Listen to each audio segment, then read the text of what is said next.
Everyone thinks billionaires buy more. The truth? The smartest ones are quietly buying less. In 2026, the definition of luxury has undergone a radical transformation. It's no longer about the volume of what you own. It's about the psychology of space, focus, and the liberation that comes from owning fewer, higher-quality assets. We call it financial minimalism, a philosophy that is quietly reshaping the world's most elite circles. While the world chases the next shiny object, the ultra-wealthy are stripping back the noise to reclaim their most valuable asset, their mental performance. In this series, we explore the hidden reasons behind this shift. From the death of conspicuous consumption to the rise of stealth wealth, the rules of the game have changed. The era of showing off is over. The era of intentional ownership has begun. But why now? Why are the people who can afford everything choosing to own almost nothing? Welcome to the psychology of the modern billionaire. This is the secret of the ultra-wealthy. We are told that having options is freedom. But for the high performer, options can become a prison. This is the hidden cost of abundance, decision fatigue. Every possession demands a piece of your attention. Every notification, every unread email, every physical object in your space is a micro-decision waiting to be made. When your environment is cluttered, your mind follows. Science shows that an excess of choices actively drains your cognitive battery. For the ultra-wealthy, owning 10 cars doesn't just mean 10 ways to drive. It means 10 things to manage, insure, and maintain. This mental friction reduces your ability to make high-stakes decisions when they matter most. Cognitive bandwidth is finite. The more you own, the less you is available for what truly moves the needle. Neurologists call it cognitive load, and it is the enemy of peak performance. This is why the world's elite are simplifying. They aren't just cleaning their rooms, they are reclaiming their minds. Owning less isn't just a lifestyle choice, it's a performance hack for the 1%. The ultra-wealthy don't collect, they curate. The Masterwork philosophy is about the pursuit of the extraordinary. It is the belief that 10 extraordinary things are infinitely more valuable than 1,000 average ones. This shift toward quality is a rejection of the disposable culture that dominates the modern world. Every item in a billionaire's collection is chosen for its soul, its story, and the mastery required to create it.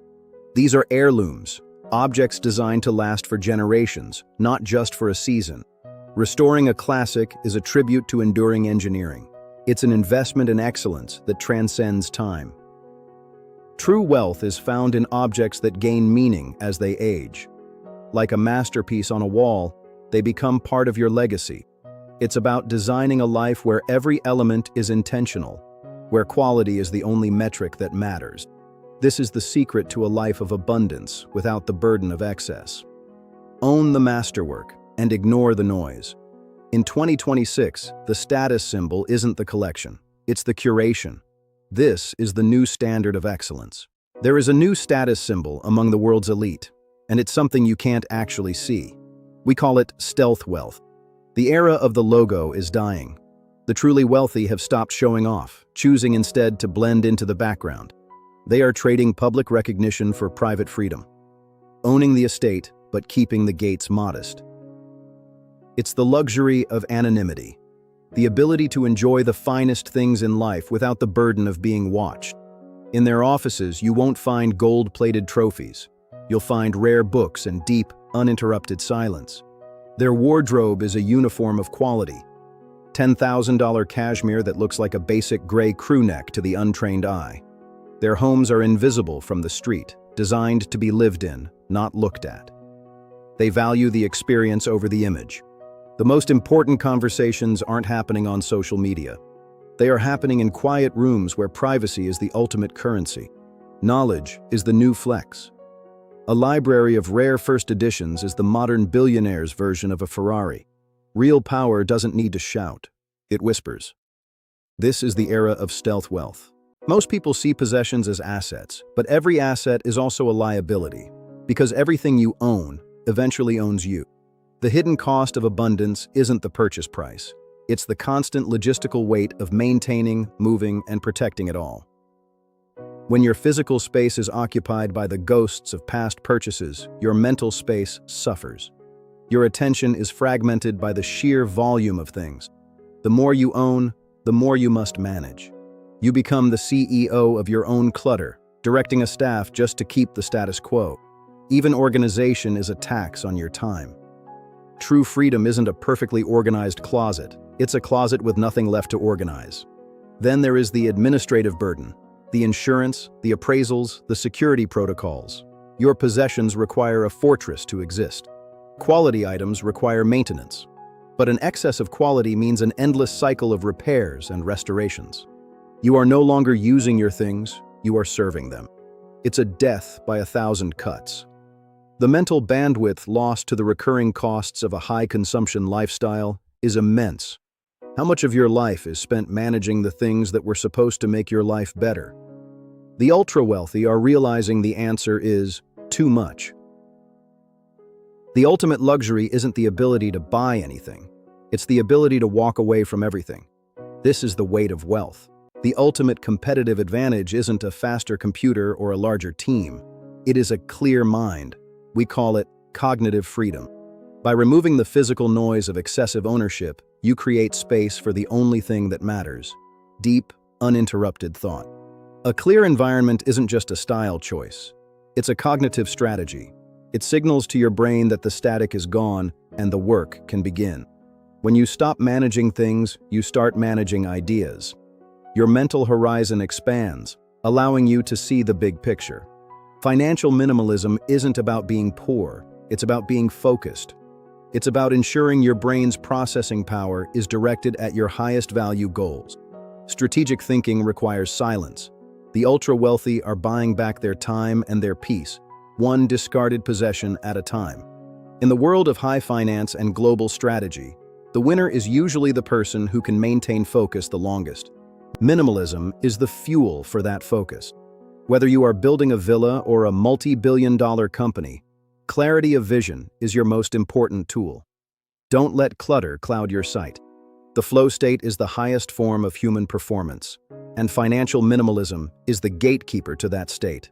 Own less, do more. Real wealth is the ability to think clearly in a world of noise. This is the psychology of the minimalist billionaire. There is a distinct economy to quiet luxury. It's the realization that cheap things are actually the most expensive. When you buy better, you buy once. A mechanical masterpiece doesn't lose value. It appreciates with time and care. The ultra-wealthy don't consume, they invest. They seek out objects that hold their value or grow it over decades. This is the concept of appreciating ownership. Fine wine, classic cars, rare art, these are assets you can enjoy while they grow in value. Mass-produced goods wear out. Crafted masterworks wear in. They develop a patina of age that cannot be manufactured. A blank wall is an opportunity. A single piece of museum-grade art is a store of value, far safer than paper currency. The cost per use of a premium item is often far lower than its cheap equivalent. True luxury is an exercise in long-term mathematics. In the world of high assets, scarcity is the ultimate metric. If anyone can buy it, it has no economic value. Buying better requires patience. It requires you to wait for the bespoke, the handcrafted, the limited edition. It is a slow consumption lifestyle. Own less, but own the best. That is the fundamental math of the ultra-wealthy. Quality always beats quantity. The ultimate metric of wealth is how long it lasts.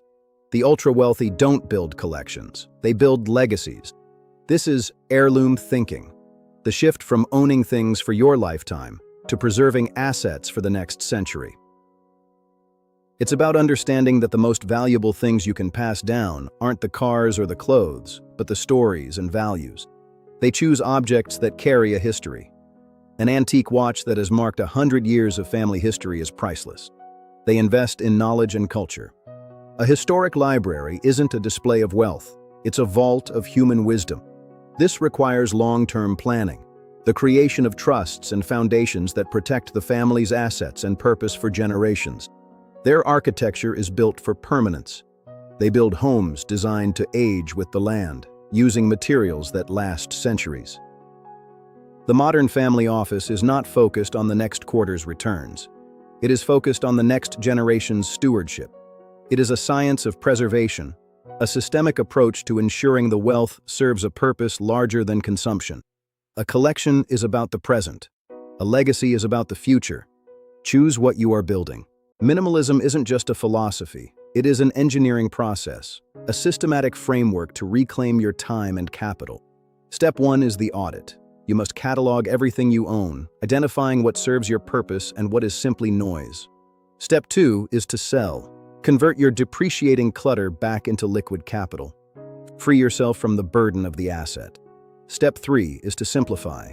Clear your physical space, and you will immediately clear your mental bandwidth. This is where clarity begins. Step 4 is to upgrade.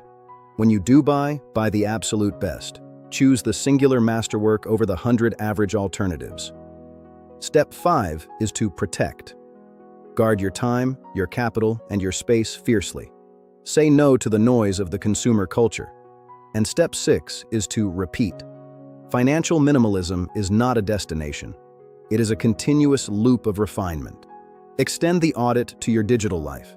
Clear the notifications, delete the apps, and reclaim your deep, uninterrupted thought. This is the environment of a peak performer, a workspace that doesn't demand your attention, but allows you to direct it.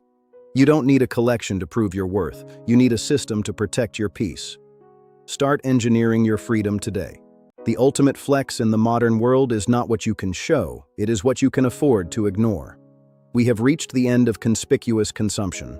The new status symbol is not the collection, it is the freedom. It is the luxury of mobility. The ability to move through the world lightly, unburdened by the weight of heavy assets. The modern billionaire values access over ownership. Why own the jet when you can simply fly? Their environments are sanctuaries of silence. They pay millions for spaces with absolutely nothing in them, because they understand that in an overstimulated world, empty space and silence are the ultimate luxuries. They are buying back their sanity. They are trading the noise of the marketplace for the peace of the forest. They still appreciate beauty, quality, and precision. But they only own what they truly love and use. Their social lives are small, quiet, and meaningful. They value deep connection over large networks. Real wealth isn't about proving you can buy everything. It's about proving you no longer need to. This is the secret psychology of wealth.